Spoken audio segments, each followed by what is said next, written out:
Whoa, hey guys, it's me again. Well, I know it's been a while, but you're gonna have to wait a little longer while I finish this pizza, dude. That's good.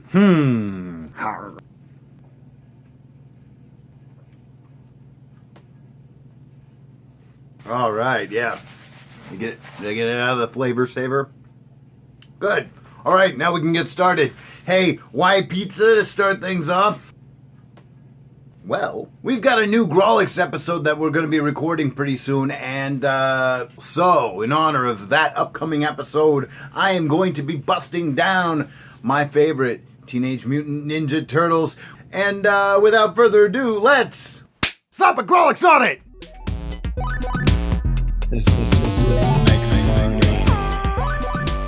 So, first of all, we're doing a top 5, and I had to quantify this list immediately because if you go with the top 5, then boom, you've got the Ninja Turtles and Shredder. Those are your top 5s. You don't even have to think about it. So I thought, nope, I gotta nix that. So I thought non-turtles, but then then you got all the humans and people. You're like Shredder's still at the top of the list, and then you've got people like April and Casey Jones, and those people are practically turtles as it is. So no humans, no turtles. Okay, limiting those, and by saying no turtles, that's going to include Metalhead. That's going to include Slash, which they're both two of my favorite characters, but they're too easy. So no turtles of any kind, robot or otherwise, and no humans. So that really starts to level the playing field. Now, I kept robots off this list too. So no humans, no robots, no turtles.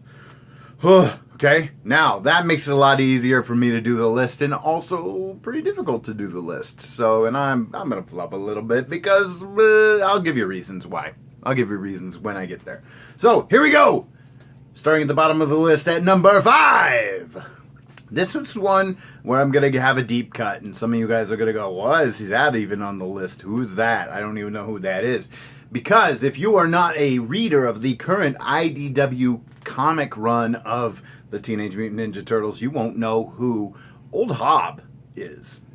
Who's Old Hob? Old Hob is this cat, dude, and he is basically the first and prime villain that the Turtles are up against when we first meet them in this new comic run.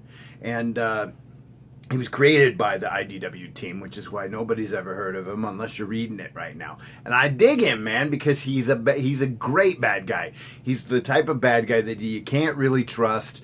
He's got a very violent edge to him. He's a cat, so like cats are jerks, so you know that's coming, right? Yeah, he's just a lot of fun. Like you always are wondering what he's up to. He's sort of an ally of the Turtles later on in the series, but you never know how much you can trust him. But they need him a lot of the time. So yeah, he's fun. So number 5, if you've not seen Old Hob or read anything with him in it, I would recommend checking him out. He's my number 5. So number 4 is where I'm going to cheat. Because you can't have one without the other. I would argue that they are they're a set. They're a pair. And that's Bebop and Rocksteady. How do you not love these guys? I mean, they're the greatest thing about the movies. Bar none. There's no reason to watch the new Teenage Mutant Ninja Turtle movies except to see Bebop and Rocksteady. They're the redeeming factor of the second movie for me. And I really don't like the first movie, so there's that. So Bebop and Rocksteady, they're just great, man. They've always been great. They've always been fun. The 80s cartoon, they were fun. They were fun when Archie Comics had control of the comics at one point. Bebop and Rocksteady went all like hippy-dippy, and they were like going to go live on this other planet, which was all Adam and Eve style. That was super fun. Like, they're just always fun. Number 3, Mondo Gecko. Mondo Gecko's rad because he's kind of like a cool friend for Michelangelo especially in like the old series.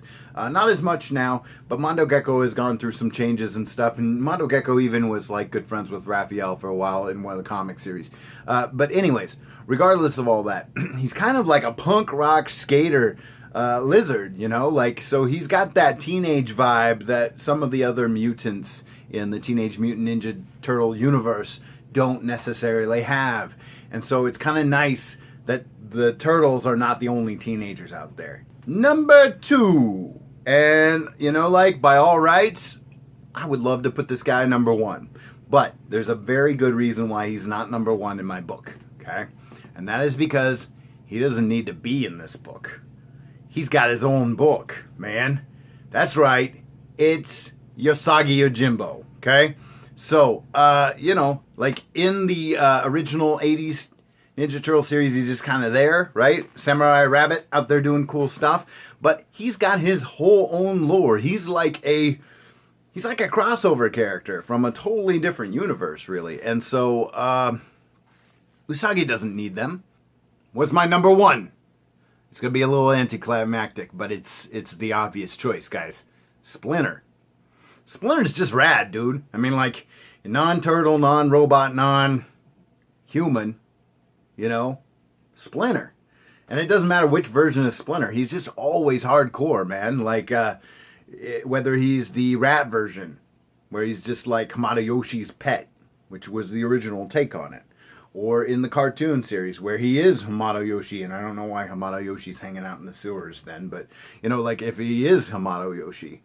Or in the IDW run, where he is actually just a rat that is now, like, the reincarnated spirit of Hamato Yoshi. Blah, blah, blah. What? So, yeah, Splinter, man. Hand jive intensifies for Splinter. Splinter's our number 1. So, I hope you enjoyed my little list of Ninja Turtles, and I hope I didn't gross you out by eating pizza. Alright, so, that's all I got for you this week. Enjoy. Get ready for some Teenage Mutant Ninja Turtles talk on the Grawlix podcast, and we'll see you later. Cowabunga! This